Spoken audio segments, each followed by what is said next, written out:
오늘 본문 보시면 예루살렘이라는 먼 곳까지 와가지고 예배를 드리고 돌아가는 에티오피아 내시에게 하나님께서는 그가 성경을 읽을 때 빌립을 그곳으로 보내어 주십니다. 그래서 빌립을 통해서 예수님이 누구신지 그가 깨달아 알아서 이 에티오피아 내시가 구원을 받고 또 그가 이렇게 세례까지 받는 것을 보게 됩니다. 참 하나님께서는 이 에티오피아 내시를 귀하게 여겨 주셨습니다. 이 에티오피아 이 내시는 예루살렘까지 와서 예배드리는데 굉장히 많은 시간이 걸렸을 것입니다. 여러 나라를 거쳐가지고 이렇게 수십 일을 통해서 예루살렘까지 왔습니다. 그래서 하나님 앞에 예배를 드렸고 또 예배를 드린 것으로 끝나지 않고 그가 다시 자기 나라로 돌아가는데 수레를 타고 갈 때 그 수레에서 성경을 읽고 있었습니다. 하나님께서는 이 모습을 아주 귀하게 보신 것이죠. 하나님 앞에 예배 드리고 이제는 나는 참 고생했다. 나는 이제 얼마나 여기까지 오니라고 힘들었겠어요. 이제 예배까지 다 마쳤으니까 이제 그냥 나는 이제 다시 이렇게 이전 생활로 돌아가겠다 하는 그런 마음을 가질 수도 있겠지만 에티오피아 내시는 계속해서 그는 다시 성경을 읽으면서 성경 말씀이 사실은 그 내용이 무엇인지도 모르면서 성경을 읽고 있어요. 그러한 이 내시 하나님의 은혜를 기억하면서 그 은혜를 계속해서 붙잡고 그 가운데 있기를 원하는 그러한 이 에티오피아 내시에게 하나님께서는 이방인으로서 정말 그 누구도 이렇게 그동안에 들은 적이 없는 예수님에 대한 복음을 이렇게 듣게 해 주셔서 구원을 받게 하신 것입니다. 큰 은혜를 받았죠. 내시가 예상하지 못했던 자기도 몰랐던 은혜를 받았던 것입니다. 우리는 이걸 통해서 무엇을 배울 수 있습니까? 하나님께서 자신에게 주신 은혜, 그러한 축복을 끝까지 놓치지 않고 잘 붙잡고 있으면 하나님께서는 계속해서 은혜를 주신다라는 것입니다. 하나님은 우리에게 선물을 주시는데 이러한 선물이 어떤 특징이 있냐 그러면 생명이 있다라는 것입니다.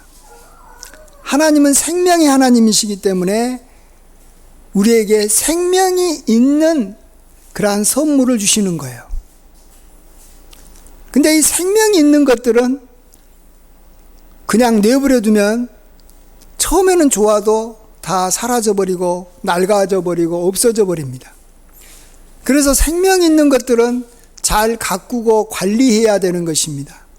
많은 시간이 필요하고 정성이 필요합니다. 저희 교회 개척해서 창립 예배를 드릴 때 벌써 한 4년 5개월이 됐는데 5개월 전에 저희 교회에 이제 축하하기 위해서 많은 분들이 이렇게 화분을 보내주셨습니다.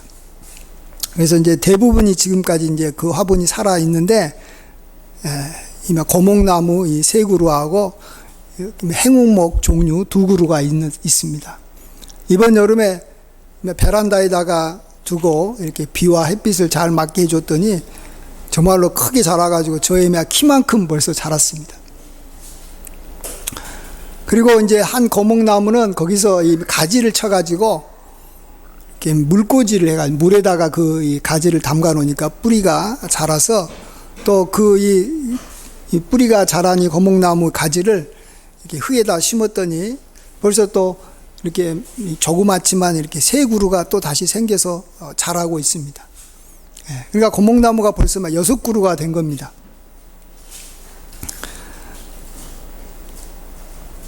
이렇게 생명 있는 것들은 점점 자라고 커질 뿐만 아니라 자기하고 같은 생명체들을 또다시 이렇게 만들어서 이어져 가게 한다라는 것이죠. 하나님이 우리에게 주신 그러한 은사들이 그렇습니다. 특별히 하나님의 말씀이 더욱더 그런데요. 한 번은 예수님께서 오병이의 기적을 행하신 다음에 자신이 하늘에서부터 내려온 만나라고 하면서 나의 몸을 먹고 또 나의 피를 마시는 자는 영원히 살 것이다, 이런 말씀을 하니까 제자들이 그게 무슨 뜻인지 잘 이해가 되지 않고 깨달음이 없으니까 예수님 곁을 떠나기 시작했습니다. 그러자 예수님이 이제 12제자들에게 그러면 너희들도 나를 떠나려느냐라고 물을 때 베드로가 이렇게 말합니다. 영생의 말씀이 여기 있사오매 우리가 어디로 가겠습니까? 예수님이 자신들에게 전해준 말씀을 영생의 말씀이라고 표현을 합니다. 말씀이 영생이라는 것은 뭡니까? 생명이 있다라는 것이죠. 그러니까 말씀이 영원히 가기도 하죠. 천지가 없어져도 1.1획도 변치 않고 남는 것이 하나님의 말씀이기도 하지만 생명이 있다라는 것은 자신이 들은 그러한 예수님의 말씀이 자기 속에서 앞으로 계속해서 자라고 또 나중에는 이 말씀이 깨달아지고 예수님께서 하신 말씀이 앞으로는 자신에게 엄청난 능력으로 다가올 것입니다. 이런 고백인 것이죠. 그러니까 지금은 저도 사실은 무슨 말인지 모릅니다. 베드로도 예수님이 하신 말씀이 뭔지는 모르지만 이 말씀에 생명이 있기 때문에 이 생명이 있는 것은 반드시 자랄 것이고 커져갈 것이기 때문에 나는 그 말씀을 지금 이미 받아서 그 말씀으로 앞으로 살 겁니다. 이런 고백인 것입니다. 에디오피아 내시도 자기가 성경을 읽을 때 무슨 말인지를 모른 거예요. 그래서 그가 그냥 모르지만 소리내서 읽고 있었어요. 이럴 때 빌립이 가까이 가가지고 그 소리를 듣고 이 말씀을 깨닫느냐라고 묻지 않습니까? 그러니까 그가 말하기를 아니 나에게 가르쳐주는 사람이 없는데 내가 이 말씀을 어떻게 깨닫겠습니까? 사실 자기가 고백하는 거예요. 나에게 무슨 말인지 모르겠다라는 거예요. 그렇지만 나한테 당신이 알려주시면 좋겠습니다 하면서 이렇게 빌립을 자기 수레 위로 올라와서 이렇게 알려달라고 부탁하지 않습니까? 바로 이런 마음입니다. 말씀을 영생으로 본 겁니다. 생명 있는 것으로 본 겁니다. 그래서 지금은 아주 작지만 나중에는 이 말씀이 깨달아질 것이라는 것이죠. 실제 그가 생각했던 것보다 더 놀라운 은혜, 여기서 예수님에 대해서 알려준 그런 복음을 듣게 되고 그가 그걸 믿고 영원한 생명을 얻고 세리까지 받지 않습니까? 우리에게는 천국이 이루어져야 되기 때문에 하나님께서는 우리에게 어떻게 하면 우리 속에서 천국이 이루어질 것인가에 대해서 알려주신 비유가 이 천국 비유입니다. 천국은 좋은 거 아닙니까? 좋은 것이 우리에게 어떻게 임하느냐. 그 중에 대표적인 비유 중에 하나가 씨 뿌리는 비유인데 여기에서 하나님의 말씀은 생명이 있는 씨앗으로 비유가 되고 또 우리 자신, 우리 성도들은 그 말씀을 받는 이미 밭으로 비유가 됩니다. 그리고 하나님은 그 씨를 뿌리는 농부로 비유가 됩니다. 이 씨앗에는 생명이 있습니다. 그래서 이게 수천 년이 지나도 그게 건조한 상태로 잘 보존이 되면 나중에 밭에 뿌리면 그것이 다시 자란다고 합니다. 그래서 수천 년 전에 그 이집트 무덤에서 발견된 그 씨앗을 건조한 상태로 있어가지고 그것을 다시 이렇게 밭에다가 물을 주면서 잘 키우니까 그 수천 년 전에 있었던 그 씨앗에서 곡식이 자라는 거예요. 예. 그래서 하나님의 말씀은 생명이 있어서 그 생명이 있는 그 말씀을 밭과 같은 우리가 어떻게 그것을 이렇게 관리하고 키워내느냐에 달려있는 것입니다. 그래서 우리가 잘 아는 대로 주님은 천국 비유에서 이 4가지 밭을 말하지 않습니까? 먼저 딱딱한 길가와 같은 밭이 있다라는 거예요. 그것은 하나님의 말씀을 받지 못하고 그냥 이렇게 튕겨내는 것입니다. 그러면 새가 와가지고 그 씨를 다 이렇게 먹어버리는 겁니다. 그 다음에 두 번째는 흙이 얇은 돌밭. 흙이 조금밖에 없어요. 그래서 처음에는 이렇게 씨가 떨어졌을 때 그 이 씨가 자라지만 나중에 햇빛이 비치면 뿌리가 말라져서 죽어버리는 겁니다. 이런 것처럼 우리가 하나님의 말씀을 받고 처음에는 참 좋아했다가 그 말씀으로 인해서 자기가 뭔가 손해볼 것 같으면, 환란이 일어날 것 같으면 그 말씀을 버린다라는 거예요. 그럼 말씀이 자랄 수가 없죠. 관리를 안 해버리니까. 그 다음에 세 번째로는 우리 마음이 가시떨기와 같은 마음밭이 있다라는 겁니다. 말씀이 뿌려졌지만 가시떨기 기운이 이 씨앗의 기운을 막아가지고 더 강해가지고 온전히 결실치 못한다라는 것입니다. 이것은 우리가 하나님의 말씀을 사모하는 그런 생각보다는 세상 염려와 재물의 유혹에 우리가 붙잡혀 살아가면 이 세상살이, 힘든 세상살이 어떻게 살아갈까? 어떻게 내 힘으로 어떻게 돈 벌어서 살아갈까? 이런 생각에만 꽉 사로잡혀 있는 사람은 하나님의 말씀이 제대로 그 속에서 자라지 못한다라는 것입니다. 하지만 이 좋은 땅에 뿌려진 씨는 그 말씀을 듣고 깨닫고 알아서 결국은 30배, 60배, 100배로 결실한다라는 거 주님은 말씀하고 있습니다. 하나님의 말씀은요, 곡식과 같습니다. 이 곡식이라는 것은요, 많으면 그 곡식을 우리가 먹을 수도 있지만 그 곡식을 가지고 다른 사람한테 이렇게 팔아가지고 내가 원하는 걸 얻을 수 있어요. 자동차도 살 수도 있고, 옷도 살 수도 있고, 집도 살 수도 있어요. 여러분, 하나님의 말씀은 곡식과 같습니다. 여러분과 저가 하나님의 말씀을 마음에 품고 착한 밭이 돼가지고 그것이 30배, 60배로 결실하고 또 그것을 다시 우리 마음에 다시 품어서 계속해서 품어서 그 말씀이 또 다시 결실하면 우리는 엄청나게 풍성한 이 곡식을 소유하게 됩니다. 그렇게 되면 그 곡식을 가지고 우리가 원하는 모든 것을 얻을 수 있어요. 그래서 우리가 하나님의 말씀, 그 은혜를 우리가 온전히 받아서 우리가 그 가운데 살기만 하면 만사가 이렇게 형통해지는 그러한 축복이 있는 것입니다. 메가더 장군은 미군의 극동 사령관으로서 우리가 잘 알듯이 6.25 동란에 참전해서 큰 공을 세웠습니다. 그런 이 경건한 그리스도인이었는데 최전방에 나가서 싸울 때도 매일 하루에 성경 한 장씩은 꼭 읽었다고 합니다. 그리고 전선에서 참 어렵고 이렇게 생사의 고비가 있을 때마다 요한복음에 있는 예수님께서 나는 부활이요 생명이니 나를 믿는 자는 죽어도 살겠고 무릇 살아서 나를 믿는 자는 영원히 죽지 아니하리라 라는 그 말씀을 붙잡고 죽음의 고비를 이렇게 벗어났다고 합니다. 그는 이미 공식 석상에서도 공개적으로 하나님의 이 영광을 거침없이 쏟아내는 분으로 유명합니다.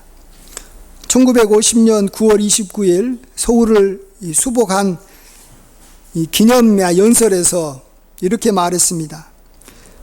이 결정적인 승리를 우리에게 되찾게 해주신 전능하신 하나님께 감사를 드립니다.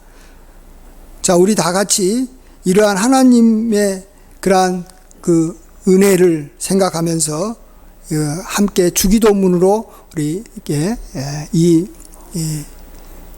연설을 마쳤으면 합니다. 하면서 이렇게 이야기할 때 거기에 있는 모든 사람들, 특별히 군인들이 이 자기의 여기 흙 묻은 여기 모자를 벗으면서 다 같이 일어나 가지고 주기도문을 외웠다고 합니다.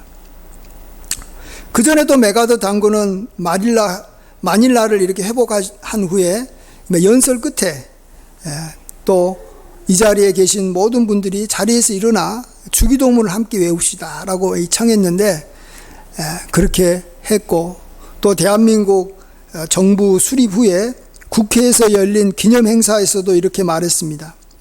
참석한 모든 사람들이 함께 주기도문을 외우면서 하나님의 역사에 대해서 감사하는 마음을 이렇게 전합시다. 메가더 장군에게 주기도문은 하나의 기도문이기도 하지만 우리가 잘 아는 대로 주기도문은 또한 하나님의 말씀입니다. 그 말씀을 이 메가더 장군이 확실하게 자기의 가슴에 품고 그걸 오랫동안 간직했을 때 그 말씀은 자라고 커져서 30배, 60배, 100배로 결실해서 그렇게 메가더 장군이 되도록 그 말씀이 만들어준 겁니다.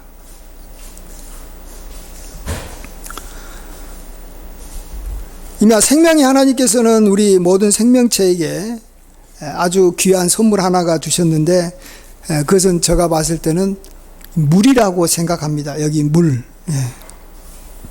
저는 물을 보면요 굉장히 항상 이렇게 신기해요. 왜냐하면 우리가 먹는 음식은 다 한때 이 생명체였던 것들이에요. 그래서 뭐 고기라든지 식물이라는 것들이 다 생명체잖아요. 그 생명체를 우리가 잡아가지고 또 이렇게 길러가지고 우리가 음식으로 먹는데 이 생명체가 아니면서 우리가 먹는 음식이 딱 하나가 있어요. 그게 뭐냐 그러면 그게 물이에요. 이게 참 신기해요. 이게 생명체예요? 아니잖아요. 그런데도 이게 먹는 거예요. 다른 건 다 생명체인 걸 먹거든요. 우리 인간이. 우리의 여기 식물로. 근데 이 물만큼은 그래서 그런지 생명체는 아니지만 생명체와 같은 그런 어떤 이 특징을 갖고 있는 것은 맞는 것 같아요. 그래서 우리가 이전에 잘 알았듯이 그 일본 학자가 이 물은 답이 있다라는 책을 썼지 않습니까? 물이 그 사람의 이 말을 듣고 그걸 반응한다라는 거예요. 그래서 뭐 사랑의 말, 좋은 말을 하면 그 물의 결정체가 누가 봐도 이렇게 아름다운 모양으로 이렇게 바뀌는데 뭐 저주의 말, 뭐 나쁜 말, 안 좋은 말을 자꾸 그 물에게 하면 그 물이 아주 이렇게 막 어둡고 이렇게 흉한 그런 이 모습으로 바뀐다라는 겁니다. 이런 이 책에서 그 일본 학자가 이렇게 말했습니다. 물은 생명을 잉태하는 어머니인 동시에 생명의 에너지라고 할 수 있다. 지구상의 다른 물질과는 다른 특수한 성질을 갖고 있다라고 말했습니다. 그래서 그런지 주님께서는 이 물을 가지고 자신의 그 은사, 선물에 대해서 우리가 잘 아는 대로 이게 수가성 사마리아 여인에게 설명을 했습니다. 예수님은 이 사마리아 여인과 대화를 하면서 내가 만일 하나님의 선물과 또 내게 물 좀 달라 하는 이가 누구인 줄 알았더라면 내가 그에게 구하였을 것이요 그가 생수를 내게 주었으리라. 그러면서 이 물을 마시는 자마다 다시 목마르려니와 내가 주는 물을 마시는 자는 영원히 목마르지 아니하리니 내가 주는 물은 그 속에서 영생하도록 솟아나는 샘물이 되리라. 여기서 우리가 관심을 가져야 되는 것은 물은 물인데 이 물이 영생하도록 솟아나는 샘물이라는 거예요. 왜 예수님은 자신이 그 여인에게 주고자 하는 선물, 은사를 설명할 때 영생하도록 솟아나는 샘물이라고 표현했을까? 그것은 물은 여기 생명체는 아니지만 예수님이 주시는 그러한 이 선물은 계속해서 솟아나는 샘물과 같다라는 것입니다. 끊임없이 솟아난다라는 거예요. 자, 근데 이 샘물이라는 것은 한꺼번에 많이 나오지는 않습니다. 이 샘물이라는 것이 계속해서 나오면 그게 바로 모든 이 강들의 이렇게 수원지가 됩니다. 그것은 물의 그 강의 여기 원천이라고 하는 거죠. 그래서 그 이 수원지에서의 물들이 계속해서 모아지면 처음에는 이렇게 아주 이렇게 작은 그런 어떤 여기 개울같이 흐르다가 나중에는 아주 폭이 넓은 아주 넓은 강이 됩니다. 그리고 이 넓은 강이 돼야지만이 그때서야 물고기가 그곳에서 많이 살고 또 그 주변에 이렇게 강이 있기 때문에 나무가 자라면서 이 동물과 사람들이 와가지고 그곳에서 풍성하게 지냅니다. 예수님께서 왜 자신이 이 사마리아 여인에게 준 그러한 선물이 영생하도록 솟아나는 샘물이라고 했냐 그러면, 이게 처음에는 별거 아닌 것처럼 보이지만 너가 그 나의 은사를 소중히 여기면서 그것을 잘 관리하고 가꾸면 나중에는 어마어마하게 커져서 너의 삶에 아주 중요한 역할을 할 것이다. 이게 굉장히 너의 삶에 큰 그러한 영향력을 미칠 것이다. 이런 의미가 있는 것입니다. 요한복음 7장 37절 38절에 주님께서 누구든지 목마르려거든 내게로 와서 마시라. 나를 믿는 자는 성경의 이름과 같이 그 배에서 생수의 강이 흘러나리라. 이렇게 말씀하십니다. 여러분이 하나님으로부터 받은 어떤 은사가 뱃속에서 생수의 강이 흘러나오듯이 흘러나오면 우리가 그 안에서 완전히 변화가 됩니다. 그리고 그것으로 인해서 어마어마한 풍성함이 우리에게 주어집니다. 그런데 처음부터 하나님의 은사를 받아서 그렇게 되는 사람은 한 사람도 없습니다. 다 처음에는 땅속에서 나오는 샘물처럼 영생하는, 계속해서 나오는 샘물과 같은 그러한 은사가 우리에게 주어진다라는 것입니다. 이건 뭘 말하냐 그러면, 하나님께서 우리에게 주신 선물이 처음에는 어떻게 보면은 굉장히 초라하게 보일 수도 있다라는 것입니다. 마침내 겨자씨처럼 아주 작을 수도 있다라는 것입니다. 그러나 그 겨자씨가 땅에 들어가서 오랜 세월 동안 잘 이렇게 적당한 온도와 습기가 만나서 잘 관리가 되면 그것이 자라가지고 새가 깃드는 그러한 여기 나무가 되듯이 하나님의 은사가 그렇다라는 거예요. 여러분이 하나님의 은사를 막 대단한, 하나님이 나에게 이 엄청난 은혜를 줬으면 좋겠다, 나에게 굉장한 권능을 줬으면 좋겠다, 나에게 병을 고치는 막 이렇게 은사도 줬으면 좋겠고, 하나님 말씀을 보면 잘 깨달아지고, 하나님 말씀 보면은 그냥 다 알아지는 그런 이렇게 말씀의 은사를 줬으면 좋겠다. 또 나에게 다른 사람을 잘 사랑할 줄 알고 섬길 줄 아는 그러한 섬김의 은사를 줬으면 좋겠다. 하나님은 저와 여러분에게 은사를 주셨습니다. 근데 문제는 그것이 우리가 봤을 때는 너무 초라하고 아무런 영향력이 없는 거예요. 생명은 있어요. 영생하도록 솟아나는 그러한 샘물이지만 양이 적은 거예요. 우리가 그것을 소중하게 여기고 그것을 우리 마음에 품고 오랜 세월 잘 관리를 해야지만이 그 각각의 은사들이 나중에 어마어마하게 크게 자란 나무처럼 자라서 과일도 맺히고 또 이렇게 30배, 60배, 100배로 결실을 맺는 것입니다.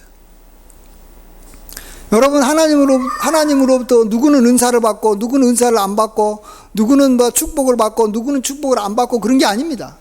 저와 여러분은 다 하나님으로부터 은혜를 받았습니다. 은사를 받았습니다. 말씀을 받지 않는 사람은 한 사람도 없습니다. 근데 왜 누구는 하나님으로부터 굉장한 축복을 누리면서 복되게 살아가는데, 나는 아직까지 뭔가 하나님으로부터 축복이 별로 없다. 왜 그럴까요? 하나님이 나에게 준 은사가 생명체라는 것을 우리가 잊어버렸다는 거예요. 생명체가 아닌 것은 처음에 주어진 모습 그대로 있는 것입니다. 처음에 엄청나게 크고 좋으면 막 다이아몬드처럼 처음부터 큰 다이아몬드는 끝까지 큰 다이아몬드로 갑니다. 그러나 초라한 이렇게 동이나 구리처럼 별거 아닌 것은 그냥 끝까지 별거 아닌 구리로 끝납니다. 그건 생명체가 아니기 때문에 그렇습니다. 하나님은 우리에게 다이아몬드를 주시는 분이 아닙니다. 하나님은 우리에게 아주 적은 씨앗 하나를 우리에게 주십니다. 그러면 그 씨앗을 소중하게 여겨서 내가 잘 가꾸고 묵상하고 그러면 그것이 30배, 60배가 됩니다. 그러면 그것을 다시 밭에다가 또 다시 뿌리면 또 그것이 30배, 60배가 됩니다. 그리고 또 다시 뿌리면 또 그것이 30배, 60배가 됩니다. 그러면 나중에는 어마어마하게 많아져 가지고 곡간을 채우는 그런 이렇게 곡식이 되는 것이죠. 그걸로 인해서 우리가 부자가 되는 것입니다. 그걸로 인해서 우리가 풍성한 삶을 사는 것입니다.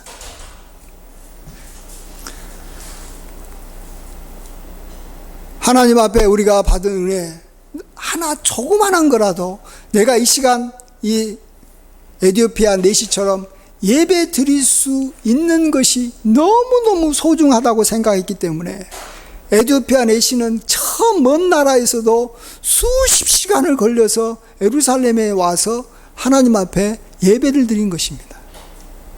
얼마나 소중하게 생각했으면 그랬을까요? 근데 막상 예루살렘에 있는 그러한 사람들은 이 하나님 앞에 예배는 드렸겠지만 그 예배를 드리면서 그게 얼마나 귀하고 얼마나 큰 특권인지 얼마나 이게 정말로 소중한 것인지 몰랐어요. 그리고 이 에티오피아 내시는 예배만 드릴 뿐만 아니라 그걸로 끝났다, 이제 난 할 거 다 했다, 이 정도 했으면 됐겠지, 이런 게 아니에요. 다시 자기 나라로 돌아가는 그러한 이 수레 가운데서도 그가 알지도 못하는, 깨닫지도 못하는 이사야 말씀을 또 읽고 있는 거예요. 그것도 소리내서 읽고 있는 거예요. 이것이 얼마나 귀중한지 다시 한번 이걸 좀 하나님께서 알려줬으면 좋겠다, 이 말씀의 소중함을 알고 있었던 거예요. 그렇기 때문에 하나님께서는 이 빌립을 그 광야까지 보내가지고 이방인으로서는 최초로 예수님이 그리스도라는 이 놀라운 복음을 그에게 전해줘서 그가 구원받게 한 거 아닙니까? 별거 아닌 것처럼 여기는 것이라도 하나님과 연관된 것이고 하나님께서 나에게 주신 거라면 그것을 소중하게 여겨서 최선을 다해야 됩니다. 그러면 그것이 나중에는 점점 커져가지고 그것이 이렇게 사람이 건너지 못하는 이렇게 강과 같이 돼가지고 그 강이 사람을 완전히 막 이끌어가듯이 하나님이 주신 은혜가 너무 커가지고 그 은혜가 나를 그냥 마음대로 이끌어가는데, 하나님의 은혜는 다 선하고 하나님의 은혜는 풍성하고 하나님의 은혜는 참 이렇게 좋은 것이고 좀 나를 건강하게 하는 것이고 나를 복되게 하는 것이기 때문에 내가 그러한 은혜의 물결에 빠져서 내가 허우적거리는 거예요. 그냥 그 은혜에 그냥 이 복에 겨운 그런 삶을 내가 원하는 것보다 더 풍성하게 살아가는 것입니다. 마지막으로 이건 저 자랑 같은데 저희 아내가 저한테 이런 말을 해줬어요. 왜 이 당신이 이렇게 개척을 하면서도 어려움 없이 이렇게 잘 살고 있는가? 여러 가지 이유가 있겠지만 저가 그렇다는 거예요. 저가 하나님의 말씀을 소중히 여기는 마음이 있다라는 거예요. 똑같은 성경이에요. 저와 여러분에게 다 성경이 다 주어져 있어요. 근데 이 하나님 말씀은 1.1획도 변하지 않고 이건 정말이다, 이건 정말 하나님 말씀이고 그대로 된다, 그런 생각을 갖고 그 말씀을 계속해서 보고 그 말씀을 이렇게 묵상하니까 하나님께서 그 모습이 아름다운 거예요. 그러면 그 말씀에는 생명이 있기 때문에 하나님께서는 이 생명체가 자라게 해주는 거고, 또 이 말씀이 계속 우리 속에서 자라고 많은 결실을 맺게 되면 우리는 이제 부족함이 없이 살아가는 거예요. 사람은 떡으로 사는 것이 아니라 하나님의 입에서 나오는 모든 말씀으로 살아가는 거예요. 그래서 우리가 모든 것을 얻는 거예요. 하나님의 은사가 처음에는 이렇게 남의 밭에 이렇게 떨어진 이 벼 이삭같이 별거 아닌 것처럼 보이지만 그걸 소중히 여겨서 이삭을 열심히 우리가 주우면 나중에는 이렇게 풍성해지는 것처럼 처음부터 막 하나님께서는 막 우리가 봤을 때도 멋진 은사, 좋은 선물, 굉장한 거, 이런 것을 주시면 좋겠는데 안 주는 거예요. 다만 생명이 있는 조그만한 은사를 우리에게 주셔서 우리가 그것의 가치를 깨달아서 우리가 이것의 모든 것을 우리가 투자를 하려고 하면 하나님께서는 그것이 점차 커져가고 보물로 하나님께서 변화시켜 줘가지고 우리의 삶의 이 은사가 이렇게 참 풍성한 그러한 은사, 참으로 능력 있는 은사로 우리에게 주어진다라는 것입니다. 하나님은 생명의 하나님입니다. 그래서 하나님으로부터 나오는 은사는 생명이 있다. 생명이 있는 것은 잘하는 것이고, 반면에 생명이 있는 것을 우리가 잘 관리하지 못하면 아무리 좋은 것도 죽게 되는 것이고, 죽으면 썩는 것이고, 썩으면 냄새 나는 것이고, 그 때문에 굉장하게 이렇게 문제가 생기는 겁니다. 우리 교회가 어떤 경우는 막 문제가 왜 생기냐 그러면, 하나님께서 은사를 줬는데, 예배라는 은사를 줬는데 예배를 우습게 여기는 거예요. 그리고 다른 걸 소중히 여기는 거예요. 하나님이 우리에게 말씀을 주셨는데 말씀을 소중하게 여기지 않는 거예요. 하나님 우리에게 귀한 성도를 주시고 믿음의 그러한 사람을 주시고 귀한 목사님을 주셨는데 우습게 여기는 거예요. 그러니까 이게 생명의 선물이었는데 이게 다 나중에는 죽어버리는 거예요. 관리를 안 하니까, 감사하지 않고 소중하게 여기지 않으니까 예배가 썩어버리는 거예요. 말씀이 썩어버리는 거예요. 성도들과의 관계가 썩어버리는 거예요. 그러니 뭐가 되겠어요? 냄새가 나고 온통 이게 난리가 나는 거예요.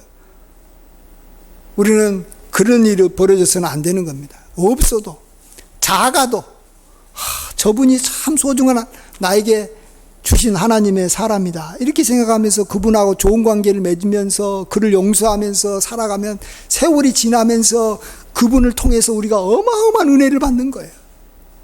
성도 한 사람을 통해서 어마어마한 하나님의 축복이 나오는 거예요. 그러나 그걸 소중하게 여기지 않으면 그 사람과 맨날 싸우다가 그 사람과 함께 같이 망하는 거예요.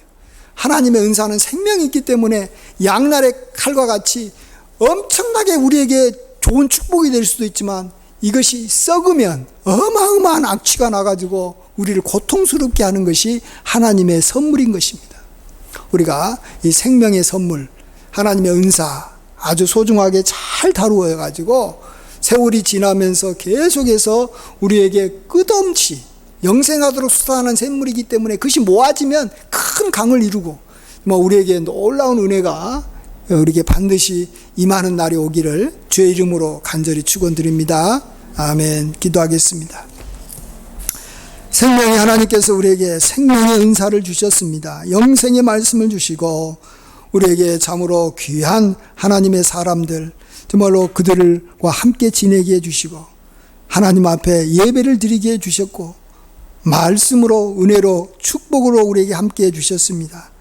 이걸 귀하게 여기게 도와주셔서 우리가 하나님이 주신 은사를 귀한 나무와 같이 잘 기르고 또 정말로 귀한 이 동물과 같이 우리가 잘 먹이고 그것을 잘 키워서 나중에는 정말 어마어마한 하나님의 선물로 우리가 이 모든 것을 다 받아 누릴 수 있도록 은총 내려 주시옵소서. 감사드리옵고 존귀하신 예수님의 이름으로 간절히 기도하옵나이다. 아멘.